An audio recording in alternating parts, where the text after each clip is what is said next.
Welcome to Inkwell Spoken Presents Common Genius, Uncommon Destiny. I'm your host, Reggie Key, and today's honored guest is LaTria Hooks. Tria, what's happening with you? Nothing. How are you? I'm all right. Now, as you've gotten older, are you going by LaTria now, or can I still call you Tria? You can still call me Tria. Okay, all right. You ain't grown. You're grown, but you still, all right. Some people get like change up. I feel you. All like my family and like my closest friends, they still call me Tria. Like everybody at church, usually people at work call me LaTria. That's usually how it goes. That is a distinction. Yep, I get that. Okay, Yeah. well, I ain't work folk. I'm Nope. like church Family. folk. Yeah, I'm Right. family.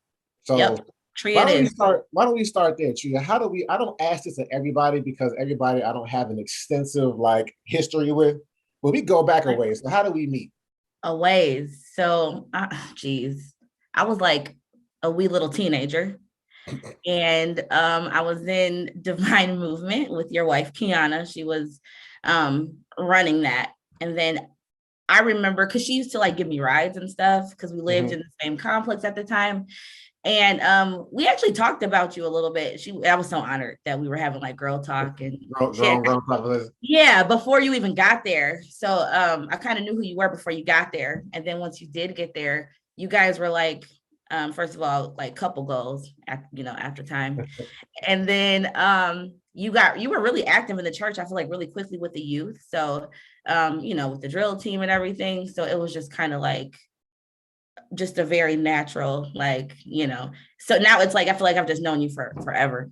I Like know. I remember more of us knowing each other than when we didn't. So Kind of crazy. kind of, yeah. It's been a long time. It has. For the people that don't know, can you just quickly explain what is Divine Movement and the drill team? Oh yeah, I should have said that. So Divine Movement is still a dance ministry at Second Baptist Church of Elgin, and the drill team was like a step team for mostly for the young men there.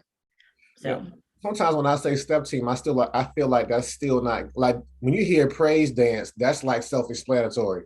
But right. I feel like when you say step team, it's like, okay, and like what? I still don't know what that is.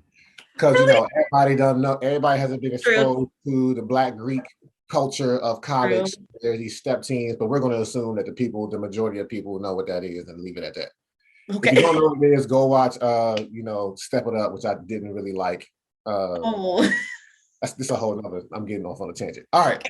So our history has been established. Yeah, you did have privy and knowledge to me of me more so than the other girls in the group, mhm. which was kind of cool. So you was like you kind of dapped me up like right away, like yeah, I know who you are. What's up? What's up? You're on here now, Yeah, I felt like I knew you really well. right? So mhm.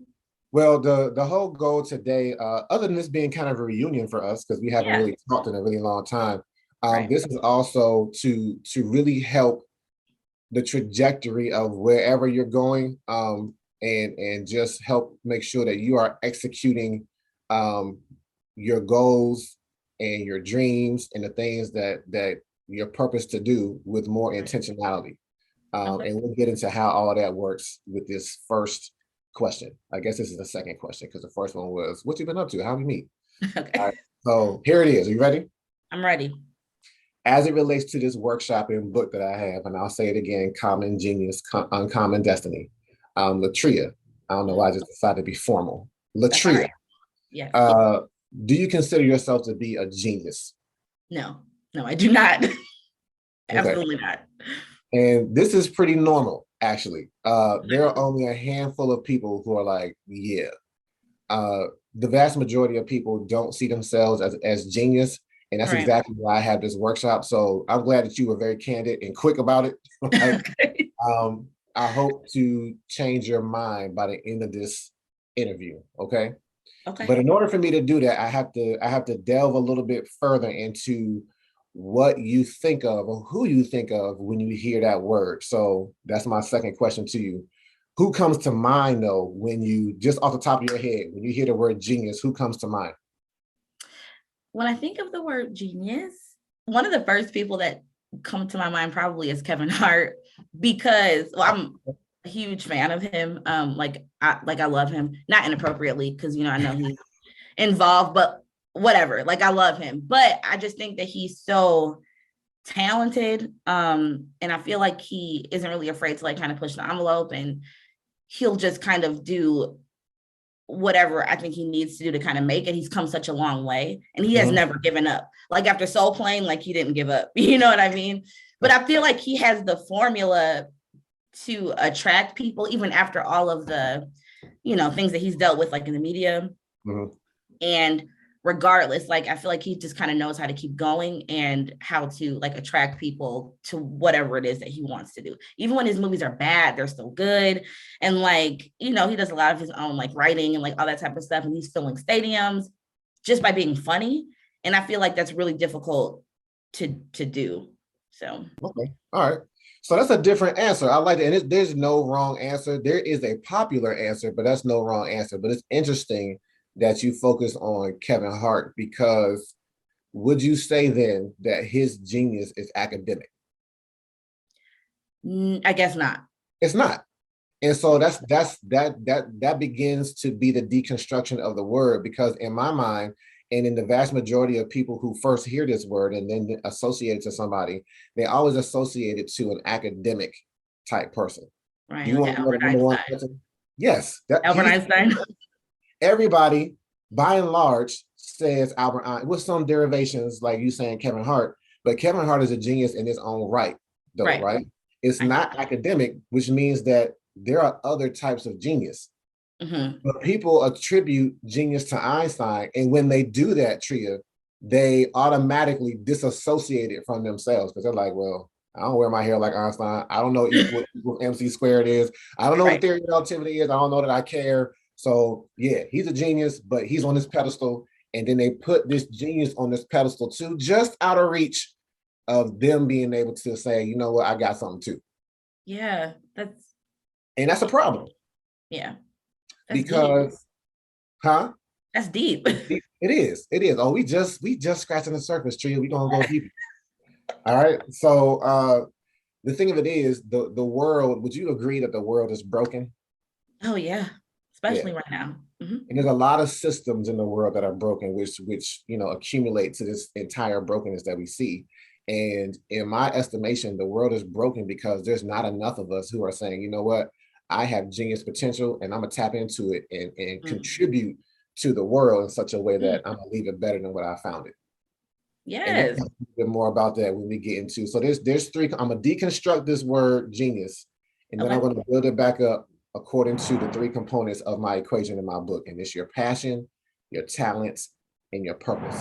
Okay. So when we start talking about the brokenness of the world, I'm going to bring in your passion into it, but I'm going to redefine it a little different than what you may be used to thinking about. Okay. Sure. All right. So the next place I want to go to, I actually want to hover with Einstein for a little bit longer, because Einstein, I think he understood that this thing that people began to attribute to him was not unique to him. And he understood. There's a quote that I'm about to tell you, and you let me know if you've heard it before.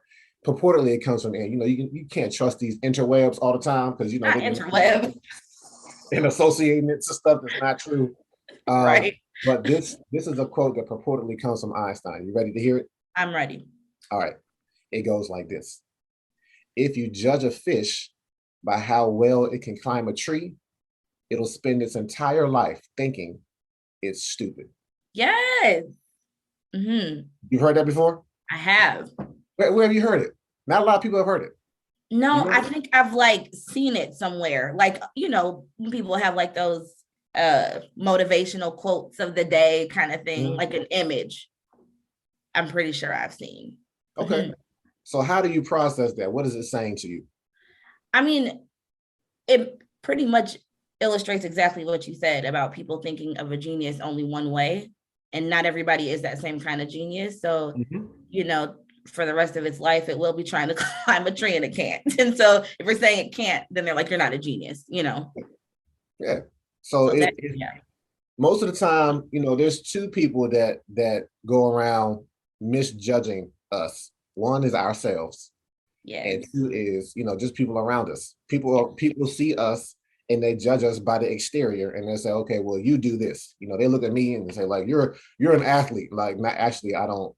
No, I'm not. I have athletic capacity, but I didn't choose to um I didn't choose to get into that when I stayed on my academics, Right. right? Because I didn't want to be a stereotype. For real, like real talk, I did not want to be a stereotype. Oh, you tall, you play basketball. Oh, you this why you must play football. Like, no, Yeah. I don't actually. I love messing with people's heads too. Like when I went to college and I had my scholarship and I was meeting, there was a scholarship reception and somebody came up to me, oh, you got a scholarship, football, right? No, actually, it's a merit scholarship for my grades. Yes. Let them And know. yeah, I'm studying computer engineering. And it was like, I was like, yeah, close your mouth. Just pick it up off the ground. It's Right. okay.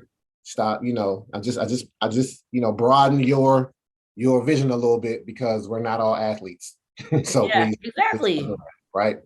Um, but yeah, people do that a lot. I mean, even we're guilty of it because to make sense of the world around us, when we first get into a situation or a new place, we will kind of make these quick assessments because we're trying to figure out if we're in a safe place or not. Yep. And the thing of it is, it's okay to do that as long as when you meet the person who you've given this quick assessment to, you give room for them to define who they are instead of keeping your definition and being like, nope, you fit in this box. This is who you are. This is who you'll always be, and then like try to force them to think in that way. Yes. Right. Right. So I mean, and media does that a lot with us. The music that we listen to was viewed on television, has put us in a box for generations, and I feel like it's time for us to come out of that. I agree. All right, cool. Okay. Because if you think of this phrase, this quote, and the imagery that it creates, you kind of said this already when I said, do you agree that the world is broken? You said, yeah, especially now. And there's been a lot of stuff over the past 2 or 3 years that have shown just how broken and fragile the systems of the world are.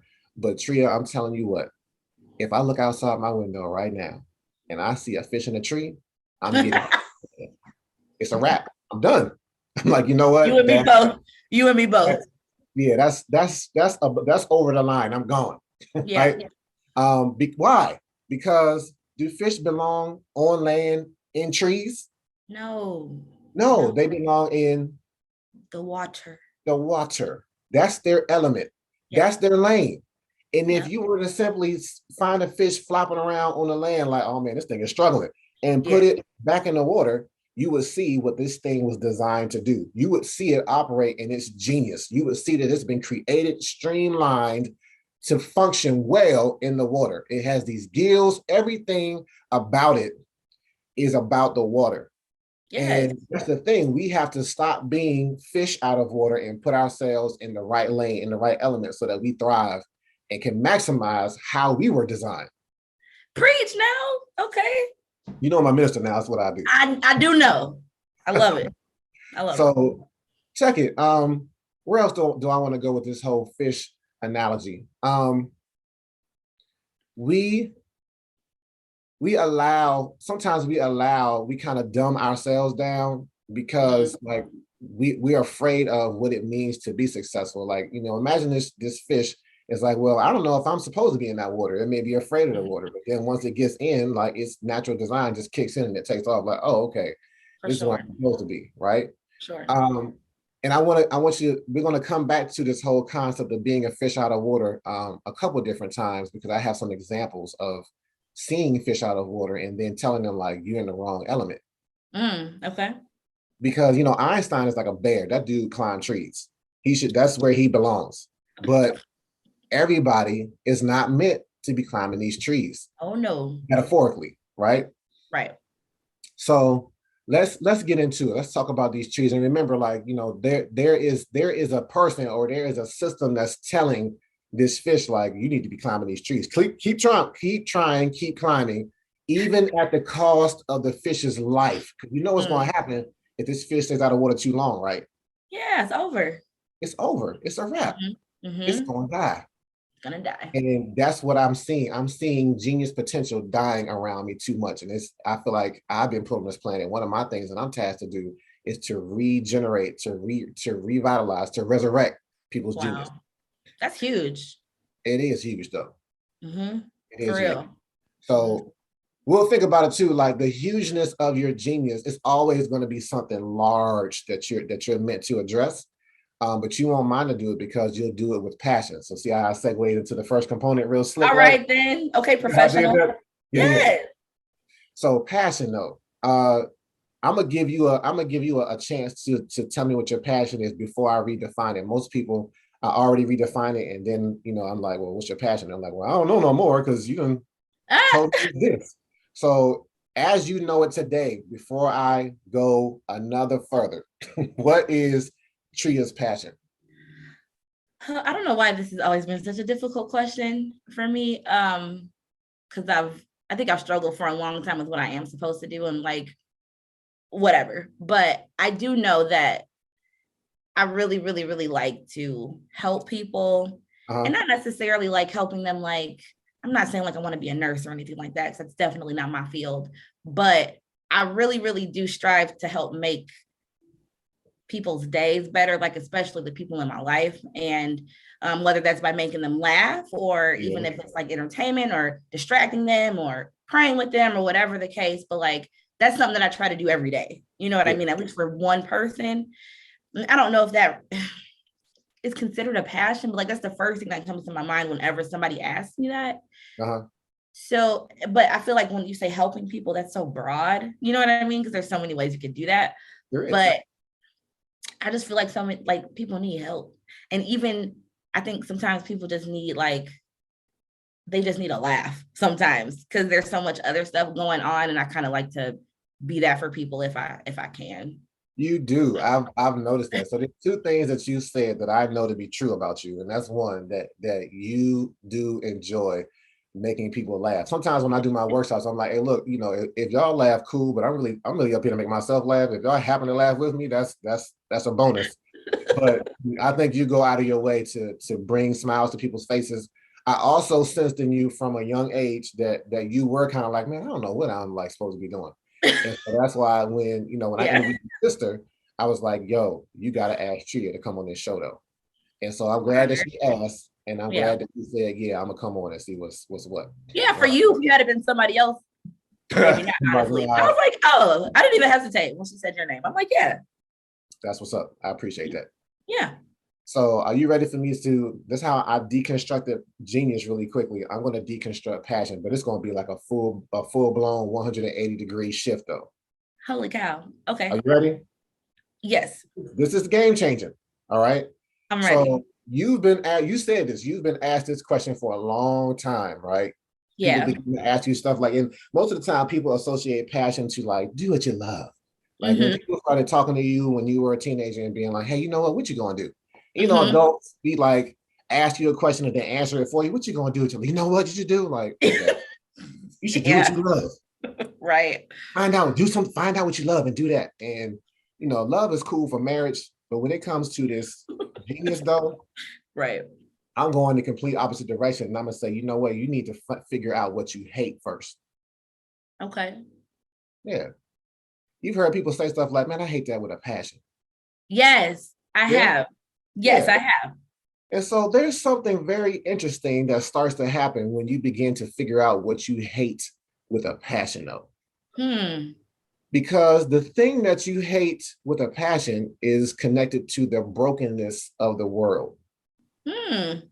The thing that's bro, so there's a lot of stuff that's broken. We've already identified that, but it's only a few things, at least one, that impacts you in such a negative and personal way that you're like, ooh, I don't like how that makes me feel. It makes me feel like a fish out of water. Yes. And Wow. many times it's something that's coming up in our childhood, right? Um, and as we experience that trauma, because that fish is going through trauma being out the water, when Mm-hmm. we get older and we see it still functioning, if it still has effect and impact on us that's negative, we're like, ooh, I don't like that. But then it gets Mm-hmm. worse when we start seeing other people. We be like, ooh, no, I don't like, ooh, I know what that's going to do to that person because I've Yeah. gone through what I'm going through. I hate that. Yeah. And what you'll begin to say is eventually, maybe when you see it, you're like, somebody should do something about that. Yes. Somebody should do something True. about it. If you find yourself when you get around your friends and after you've made them laugh, because you got the quick, hey, what's up? Make them laugh real quick. And you start getting on your soapbox and you're like, oh, here Tria goes. She about to go off. That thing that you go off on, that your friends know you're going to talk about, that your friends know, oh, don't let Tria see that, because if she sees it, she's going to start, she just Yeah. go off. That's the thing that you're actually supposed to fix. It's not somebody, it's you. And yeah, so I'm gonna ask you this question again. I'm gonna ask you what you hate, but the thing that I believe helps the world stay broken is that everybody's saying like somebody should do something, somebody should, and everybody's pointing to somebody else and not owning the fact that why don't maybe you do something about it? Mm. Because they're thinking, well, somebody else who has the capacity to handle that, who has the genius to handle that, would do something about it. But They'll it's take like, care of it for yeah, sure. they'll take care of it. But we're like, what's in your wallet, right? Like, I'll go biblical. What's in your hand? Like Moses got asked that of God. He was like, dude, like he's like, how are you going? How am I gonna deliver all these people out of Egypt's control? And I can't even speak well. He was like, man, okay, dude, what is in your hand? Which that's getting ahead a little bit because that's getting into your talent.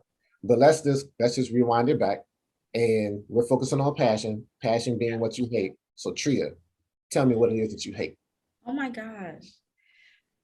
Oh. Not who, because some people get like her, like they Oh start yeah, no. I'm like, no, don't tell me who. But what is it that you hate though? No, I think one thing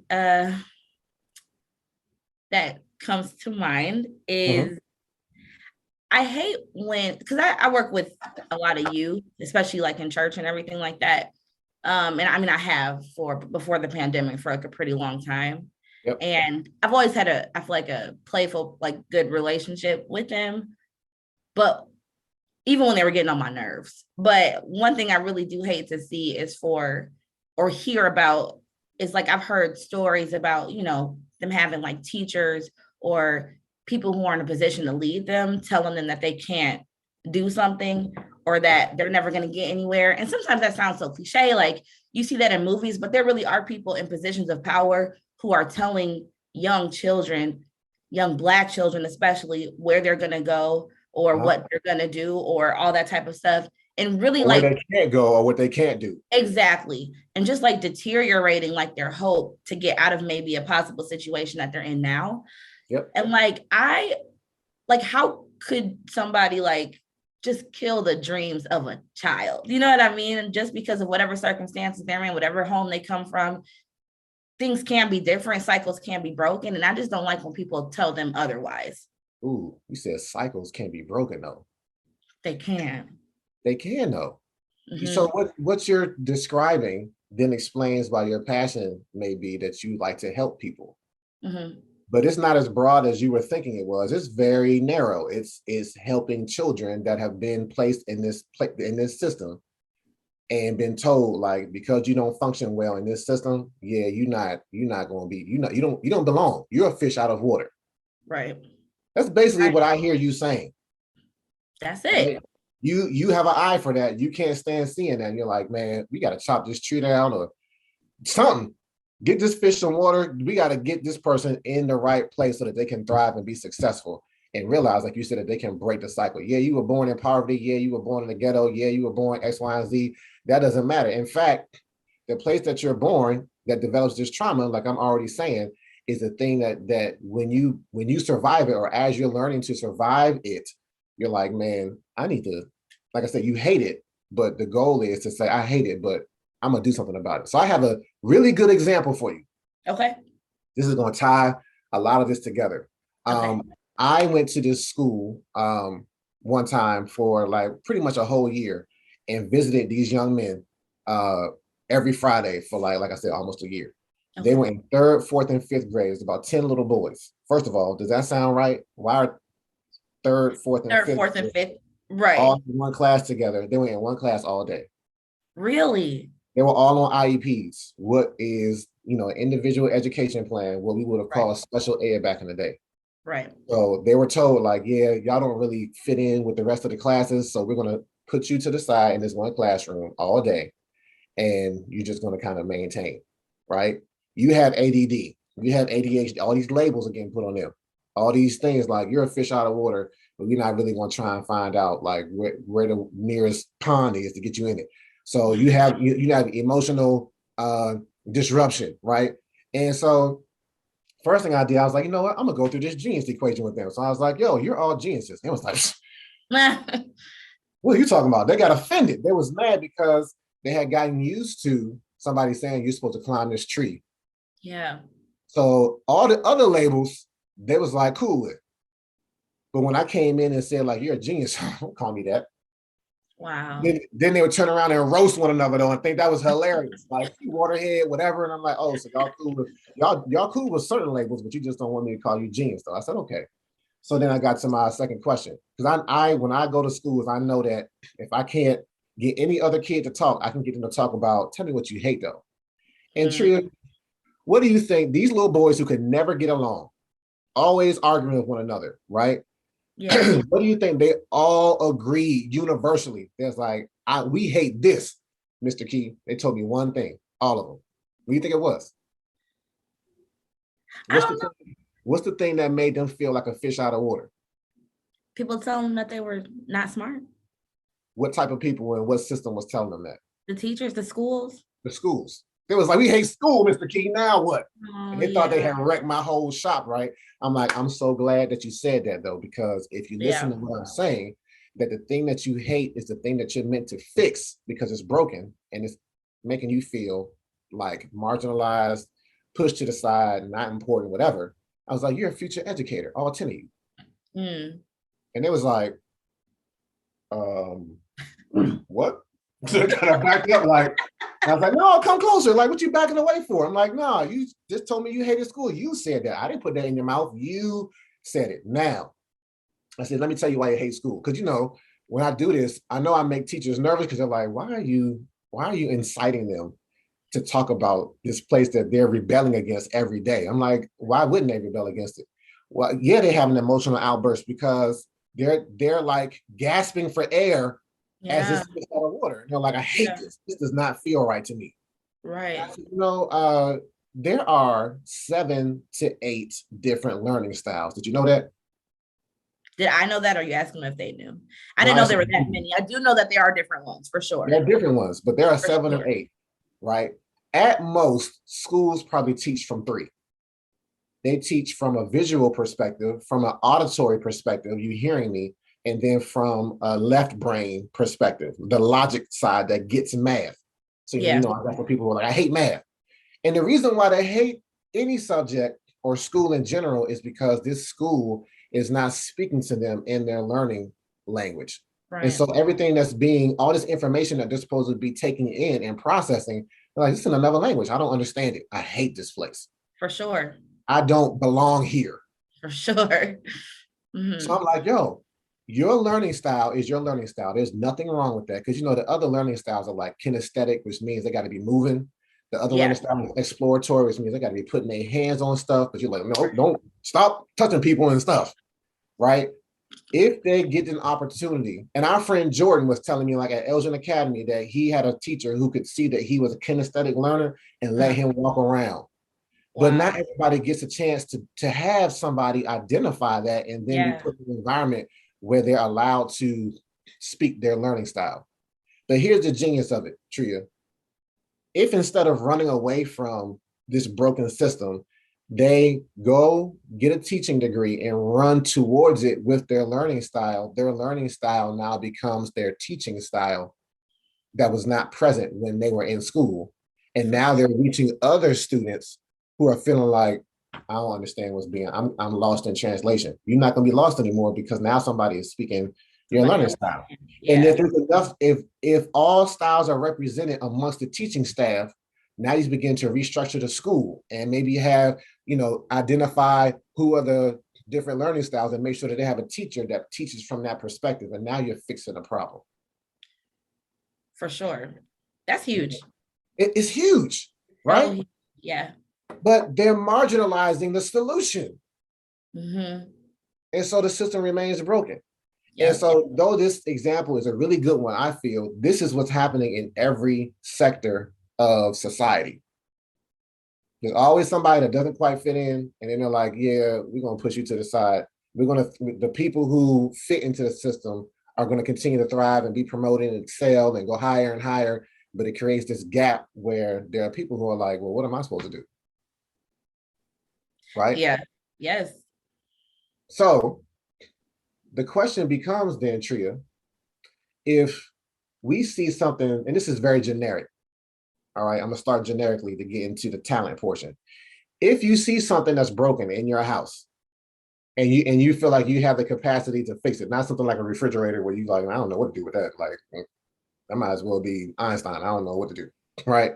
But if it's something that it's like something simple, and you're like, all right, I see that that's broken. What would you look for when you started to try and if you got your mind wrapped around the idea of I can fix that? What would you look for to fix something that's broken? I think I would first see if I have all the pieces. Like Okay, if you none of them have got all the lost. pieces. So Hmm. let's say you have all the pieces. Now, what would you look for? The tools. The tools, right? So this gets back to when I said, and Moses was like, what am I supposed to do? And God was like, what's in your hand though? Hmm. I just got a staff. He was like, okay, I can work with that. Hmm. Your tool that you are to utilize to fix what's broken is your talent. Hmm. T for tool, T for talent. And in truth, that gets us all the way through to the end of the equation because your purpose in life is to identify what your God-given talent is and then apply it to your God, because your passion. I didn't say this earlier, so let me pause for a second. Your passion is the same thing that grieves God's heart. He sees the brokenness in the world, and he's like, that tears my heart up. I hate that. Because it says, those who love the Lord will hate wickedness. And he's like, I see that's broken in this particular region, in this particular season, in this generation. I'm gonna birth this person right here in the middle of all that. And I'm going to prick their heart with a little bit of what grieves my heart so that they be Mm. like, I need to do something about that. I mean, that's why he put Adam on the earth in the first place, isn't it? He's like, I need to put somebody down there that looks like me, that has my image and likeness, that talks like me, that can speak some things into existence that's not there, that Yeah. has some authority to bring order back to disorder. Yeah. We fumbled it though. We messed it up, but A but lot. But got us. We just officially moved from this being Ink Well Spoken Presents to Manu Forti Ministries Presents because I just brought Jesus into the equation, and I am not ashamed or be. bashful. Shouldn't be. So Jesus restored that authority for us so that we can now look around and say, hey, look, what's broken? I got some authority to speak to that. And we're not looking for somebody else to fix it. Like, God, will you fix it? He's like, I put y'all on the planet. Why are you looking at me? That's so true. And I'm so I guilty gave you of the that. authority.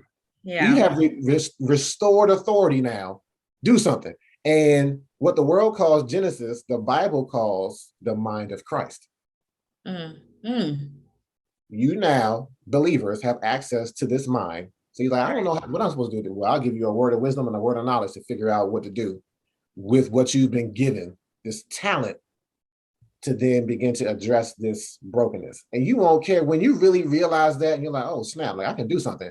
Tria, you won't care how big this thing is, this system is. You'll be like, I'm going to attack it. I want to get there. I do.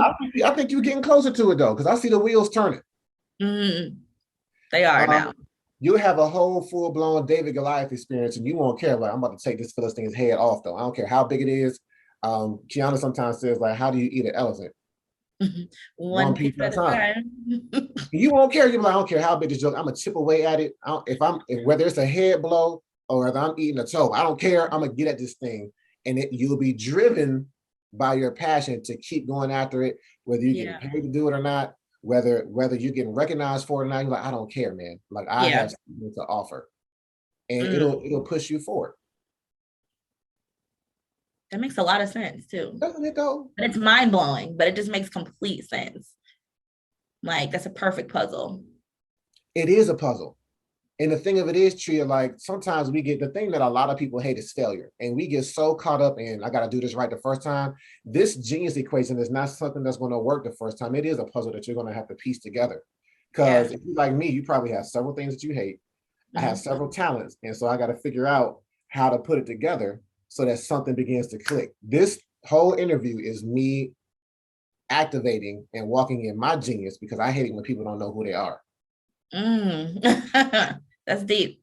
Because if you don't know who you are, Tria, we talked about it early on. People are going to put you in a box and tell you that you're supposed to operate like this. And if you don't know who you are and you keep hearing this thing beating in your head time and time again, like these little boys with this ADD, ADHD, you'll begin to believe it eventually. Maybe I am that. Yeah. Maybe all I am is an athlete. Maybe all I am is a thug. Maybe all I can do is treat women like misogynistically because that's all I Mhm. see portrayed of me on TV. Nah, Yeah. Yeah. I'm gonna take that label off because after knowing my name and your name, the second thing that we should do when we wake up is good morning, Tria. I'm a genius. Mm, I Because like that that. way, when you encounter somebody that says anything lesser of you or that diminishes that title, you're like, nope, I don't receive that. That's not who I am. Yeah. Yeah. And that's important. And Very important. it's important. It is important to be able to believe yourself over other people. And I feel like that's a journey sometimes, depending on It's a how, struggle. yeah, I mean, that's definitely a struggle for me for sure. Like, for sure.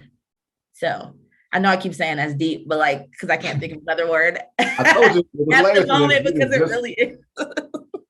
This is So game changing. This is a full blown repentance of the mind. Like, okay, I got to change how I approach things because everyone has something to offer. You can tell me what you hate. You've already done that. I'm about to ask you what your talent is. You've already kind of alluded to it, but I'll be interested to see if you like say it explicitly. And what I say to people is, I'm not asking you to be Wile E. Coyote and be like, get somebody a car when you meet them, like Wile E. Coyote, super genius. Like I'm not asking you to do that. You don't go. I'm not asking you to go Kevin. I mean, got me saying Kevin Hart. I'm not asking you to go Kanye West with it, who overcompensates for way over. the genius that he has So and, over. and is willing to tell any and everybody, but it's Yeah. just internal thing. Genius is an internal reflection that then becomes an outward reflection because then you be like, who can I impact and what can I improve with what I now know is on the inside of me. Yeah. So Tria, what's your talent, what's your tool? I don't want I don't want you to ask me. Uh well uh, I feel like you already talked around it. did I really? I think you did. Well, I do. It does sound weird to say because I feel like I'm not trying to toot a horn or anything. So I do have a hard time with that. Do it. But Let's go. well, I mean, I do kind of think that I can be an entertainer Yes. in some ways. Yes. Is that what you were thinking of? I That's wasn't not going what to you. say entertainer. I was going to say like comedy is your talent. I think, which is why you identified Kevin Hart. You admire Kevin Hart Yeah, because like, I dude, do. look what he did with this talent. Like I'm a wordsmith. That's my talent, right? Yeah, And I grew up not really being a fan of hip hop, but once this talent got uncovered in me, I gravitated towards it because I was like, look what these dudes are doing yeah, with this wordsmithing that I just discovered that I have. I'm like, dude, that's yeah, amazing. And I yeah, started studying it. I started studying the people, even though I feel like now, there is a love-hate relationship with your passion because I love hip hop, but I hate where it is right now. oh, I'm I sure. hate how people are using this wordsmithing talent to be destructive, to fit these I stereotypes agree. that then are perpetuated into the minds of people who don't know who they are. So I I see agree. this whole thing and I'm like, I hate that. So I used, what I do. What did I do for y'all when it was y'all birthday? Anybody's birthday. I was Drink just tea, about to say that. I still have, I'm sorry, I didn't mean to cut you off. I'm sorry. I think I still have it. And you had just like wrote like a poem, like a spoken word, kind of like surrounding my name. And Yep. you've been speaking life into me since then. I think I still have it. Like, I think I put some tape on it, get it laminated. I have put some tape on it to keep it nice. And I'm pretty sure I still have it. And just the way you have put those words together, I'm like, this is sweet. Like, this is sweet. And you were always doing that and making it personal. Yeah. Yeah, I Mhm. was like, no, let's take this wordsmithing though, and not just talk about things that are important to me or that I want, money or whatever, like what you see in hip hop. I was like, I want to take it and build up the people around me, specifically the youth, Yes. everybody, right? I remember it was like 4 dudes on the drill team whose all their birthdays were in March, and I'm like, y'all gonna drive me crazy. So I made one poem called March Madness that just hit, Gilbert, Dino, whoever, Jordan, Yeah. everybody in one fell swoop, Yeah. right? But that was me starting to tap into this genius though. Like I want you to feel good about yourself. And I want to start with your name though. I want to start Yeah. with what I see in you. Yeah. And that's how it should be. I mean, people don't like to, you feel funny talking about, well, my talent is comedy or my talent is entertaining. and you don't feel comfortable saying it because it's like that's not what you were told to embrace when you were younger, when you were in school. But comedians and entertainers address the brokenness of the world where there's sadness, where there is, Yeah. people feeling like there's no way out. Sometimes you just need to get lifted out of your circumstance for an hour and a half, going to a show, going to a comedy, and just laughing. Yeah. Yeah. I do. I love that. I do love that. And the sad thing is, I think for me is that people probably for a long time have been telling me that I'm funny, and Mhm. I'm just like, whatever. And even still now, and like people around me, and really the person who's knocking me down really is myself, Yes. which is, I feel like, is the worst, because a lot of people are having people around them, like, constantly like tearing them down. And I don't really have that. I've been blessed with a really, really amazing support system. And even though we haven't talked in a long time, I feel like this is just picking up where we left off. And it's just like, you know what I mean? Like, still, like, you're speaking so much life still. And so I'm really my own problem. Like, I'm my own, of course, Most of us biggest are critic. though. Mm-hmm. Most of us are our biggest critic. I'm still my biggest critic. Like, Mm-hmm. don't get it confused. Though I know these components and I'm talking to you about it, this is something that, you have to constantly um inspire and motivate yourself, because the world's going to try and choke this out, because the world knows, boy, if you start tapping into this, you're going to do what God put us on this planet to do: subdue the world and bring it back into order and bring it back into submission from every perspective. That's why we need genius from every perspective. We can't just have Yeah. one genius, because then, or one type of genius, because then all the other aspects that are outside of academia suffer, because everything is like, well, if it's not academic, then there's Doesn't no use count. for it. We Right. need the entertainment. We need the humor. We need every aspect of society to be working on this gear, where everybody that's within it is like, I know my lane, I know my element, and I'm gonna stick with it, and I'm gonna change the world, right? And I think sometimes the people who we are inspired by are also the people who, just like with Einstein, they're also the people who, when we look at what they're doing, we're like, well, I can't operate on that level. Well, how you know? You're not letting yourself try. You don't know the greatness that you can aspire to. Kevin Hart didn't start off famous. You know where he started from. He said he started with soul playing. And so Yeah. I always thought his stand-up was funny. I actually don't think it's funny now. I think he's gotten a little, but that's a whole nother conversation. I'm not gonna throw rocks at the person who you have identified as genius. But I'm sure you know his story though. Like, Yeah. struggling, but still striving, still driven by Yeah. something. And then Yeah. it just started clicking. Mm-hmm. Who said that can't happen for you? Right? Yeah. You're right. So let's try to start putting this together, Tria. So you have this what do you want to call this talent? Do you want to call it comedy, or do you want to call it just entertainment in general? We could probably stick to comedy. I think we should stick to comedy. All right.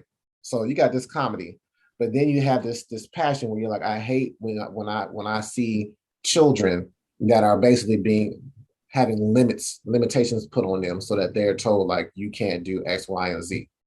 Mm-hmm. What do you do now, Tria? Like, what's your main day-to-day job? Oh, I'm an admissions advisor for an online university.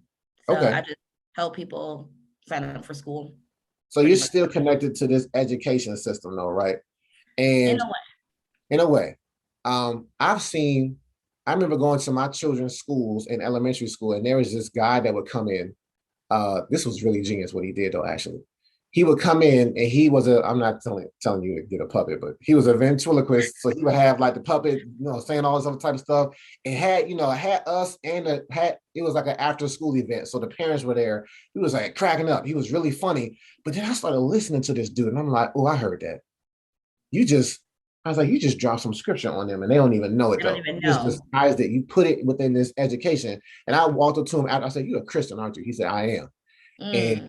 he was able to, in a public school, he was able to get these tenets, these little nuggets of inspiration Yeah. into them, but getting their guard down with comedy, but then disguising it enough so that the Bible says, be as wise as serpents, but as harmless as doves. That's what he was doing. Wow. And so why couldn't you do that? I'm not even necessarily saying that you have to like have it infused with scriptures or have it like these subtle parables or whatever, but why couldn't you have these events where you're a speaker and you're going into school and you have this whole, I mean, he had CDs, Yeah, and Wow. my kids wanted everything. They was like, Dad, can we get a CD? Just that and the third. And I'm like, yeah, Oh, dude, it's funny. Like, yeah, yeah, we can do it. Because then I recognized what he was doing and how he was operating. I'm like, not just are you funny, but I want to support you in what you're yeah. doing. Because there's I don't care what school district it is, whether it's U46 or the one that my kids were in was Burlington 301, which was, Okay. a whole different element, a whole different lane. But there's sadness and there's brokenness in people's households that they're trying to escape from. And Yeah. having that CD to listen to over and over again, or having that 1 hour after school where, maybe you were beaten up all day by this teacher who was speaking a learning style that you couldn't understand, but Hmm. then being able to laugh. Laugh is a universal language, For sure it is. right? You know Yep. this because I've seen you. I've watched you, Tria, just engage people and just be able to make anybody laugh, no matter what age level, right? I appreciate So yeah. So I see you being, and I'm sure you're hilarious when you interact with your peers at this school. I don't know what y'all probably are virtual right now, but I don't care. As Yeah. long as you got 2 or 3 people around you, I'm sure you're making somebody laugh. Sometimes, sometimes I do. Ain't no sometimes. Ain't no sometimes. I've known you too long. I done seen this in you since you were a teenager. Like this is the part of who you are. And I'm glad that you know what your talent is, because I was just talking to some kids yesterday out here and they were like, some people didn't know it. They're like, I don't know what my talent is. And I'm like, well, if you don't know what it is, just know that this talent doesn't just come out of nowhere. It's Right. generational. Hmm. Like it's God given, but he gives it to us through family connections.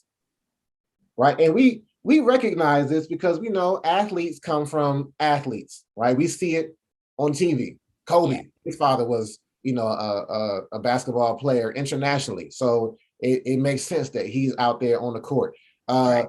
Bronny is coming up, the son of LeBron James, and Yeah. he, becoming a phenom. Well, okay, there's work ethic, but there's a gift though. There's a talent that starts from the person who you came from. Yeah. Definitely. And so I always encourage kids because I'm like, look, if you don't know what your talent is, look at my kids. My kids, I just suggested to them that, hey, you're probably a wordsmith.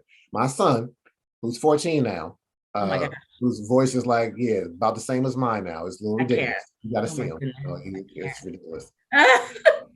But anyways, he at the age of 9, when I told him, I'm like, first of all, you're a genius. And I was like, you probably a wordsmith like your daddy. And I was like, what can we do with that though? And one of the things that he said, Tria, he was like, I can be a comedian. Oh. He did. I was like, and I didn't shut him down. Like, no, you're not gonna. I recognize. I'm like, yeah, it might look different than my genius, but let's talk about it. What can it? We talked about what a wordsmith can do: write books, write poetry, write screenplays for movies, write jokes. Because I'm like, I see that wordplay, and what that Hmm. just said. Matter of fact, just sidebar. Have you heard of Preacher Lawson? No. Look up that name. We're gonna talk about it after the fact. I just watched his show yesterday. He was hilarious. Didn't drop a Okay. single word. Anyways, Okay. so I was like, let's go to the library, Josiah, and figure out how we can tell jokes. So we checked out some books, and I let him have it. Next thing I know, Tree, I go to his school one day. I went to his school a lot, just being a presence and my Yeah. face to be seen, whatever. So one day I go to his class, and all his friends bum rush me, Mr. Key, Mr. Key, and I'm like, yo, slow up, y'all. Y'all are like waist level, like, wait a minute, y'all about to headbutt me. It's not gonna be a good look. Like, what is it? They were like, look, your son has these books that he's written. I'm like, what? Wow. I'm like, let me see. He had 3 little pamphlets floating around the classroom that were written in the vein of Diary of a Wimpy Kid, which is a funny book series, Yes. It's a cute movie. series. He had read all the books, and he was just like, I don't know what to write. I don't know what to read now. I'm just going to write what I want to read. Look at him. And I looked at the books, Chia, and they were hilarious. I was like, dude, you wrote this though? Like, it's making your grown daddy laugh. Oh, And that's amazing. it wasn't like, you got to patronize your kids and be like, haha. Right. It's like, I was genuinely laughing at and I was just shocked. And That's I'm like, incredible. we got something here. So I said, hey, look, at 9 years old, 3rd grade, I'm like, dude, I'm about to come out with my second book.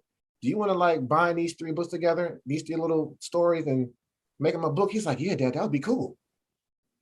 And now this talent that's generational is thriving in him. I Mm-hmm. didn't tap into it till I was a grown man. Now he's 9 now. And then you know what happened? His little sister was like, we started getting attention. Father and son authors are releasing books. And then his sister was in the background like, What about me? I like books too. And I'm like, little girl, you don't even know your alphabet yet. She's like, no, look, daddy. She had these books that have been, she had these pages that she had folded and bound them with staples, and they were Oh, illustration books. She's like, look. And I'm like, okay, baby, you gotta, all right. But guess oh. what though? I said, okay, you draw. So when Josiah's second book was coming out, I was like, let your sister illustrate it so that she can now start to whet her appetite about what it means to be a wordsmith. And sure enough, because y'all competitive, because you got siblings, at the age of 7, she came out with an illustration book with it that was like a hero story chapter book that, like, when she told me the concept of it, it blew my mind. I'm like, are you sure? Um, Like, how are you just coming up with this? She was tackling like race issues without even realizing it in the story that she wrote. I'm wow. like, it was called the Colorblind Justice League. Okay. I came up with a title for it, but it was after I read the, Still, right. the context of the story is they're these heroes and they're different colors of the rainbow that brought color into the world, right? But then they Yeah. decide to retire. And then Um, these other little upstart heroes come along and they say, hey, look, we'll take your place and we'll be the heroes that you were so you can retire. But unknown to the colorblind Justice League, these two new heroes really didn't want color in the world. So they were gray and white. So their job was, once we become these heroes, we're going to take color out of the world again. I was like, Joe, okay. what do you know what you're Okay. saying? Right. Do you know what you're addressing? Of course she didn't. She was like 7. But Yeah. the wordsmithing Wow. was becoming active in them. I'm like, y'all gonna do this longer than I had a chance to do it. That's how genius should work. And Incredible. then, Josiah's friend at school was like, dude, I was writing stories with you. How you do that? I'm like, let me talk to your parents. Helped him come out with a book. So now my wordsmithing is doing one thing where it's helping people like publish books, but theirs is also inspiring their generation. Like, you don't gotta wait till you're an adult to have a Right. children's book. I tell this to kids all the time because I'm like, I'm not bragging on my family. I want you to know that at your age, if you tap into this talent, you can do something amazing. You don't have to wait till you're an adult Right. because it's in Yeah. us. That's huge. It's So so I huge. don't, it is. So I don't know like where this entertainment, your whole family is entertainment because you have this gift of music in your family, but that can take so many different forms. You may have felt like, I don't know if I'm gonna say this, and I don't mean this in any disrespect, but I think you may have felt like a black sheep at some point because you was like, but you're musical too, though. Like you had this musical thing too, but you have this other lane Yeah. It's that not like my nobody mom else and has. Kiera. Not at all. Yeah. It's Yeah, different. it's Mhm. different, and it should be. Even though it's all birthed from the same thing, you're unique. You're separate from your brother and your sister, your brothers and sister, and so it should look different in you. Mhm.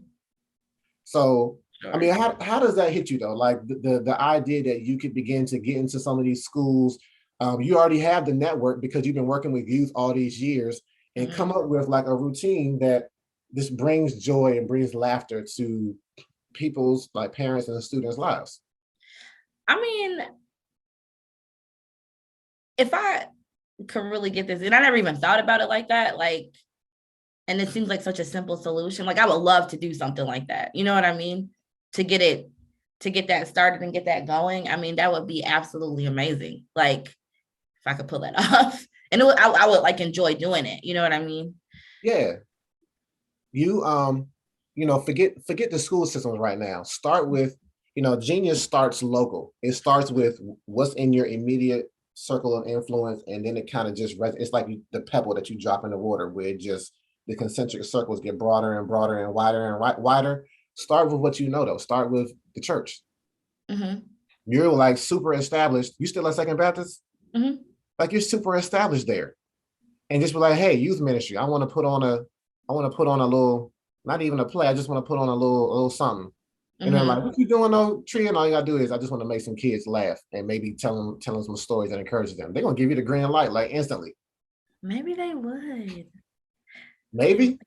they would. I mean, they would. Who's over the youth ministry now? I know that Marisha left. Yeah. So now it's Toya Beatty. That's my girl. That's your girl. I love her. If you and she love you, I bet if you told Toya, if you got a plan, don't just come with like no plan though. Like don't come like flying by the seat of your pants because you were like, what you No, talking about here? But if you came no, with no. like, hey, look, let me show you a proposal about what I have a vision of to give to our youth here. I'm sure she'd be like, yeah, let's get this on the calendar. I think she might. I think she might. That's something, Tria. I think we got something. You really are a genius. This Thank is cool. you. You're welcome.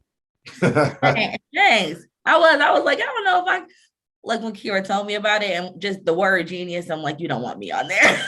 Like, I'm not the one. Like, because you are the one. but I definitely like you've made it make so much sense. So that's what I'm supposed to do. That's what I'm supposed to be doing. So, I want to end this conversation, this interview, the same way I started it. And that's just with a simple question. Tria, do you consider yourself to be a genius? Yeah, a little bit now. I do. Okay. That's an improvement. Yeah, right? Way different than the beginning of this. Right. Way different. No.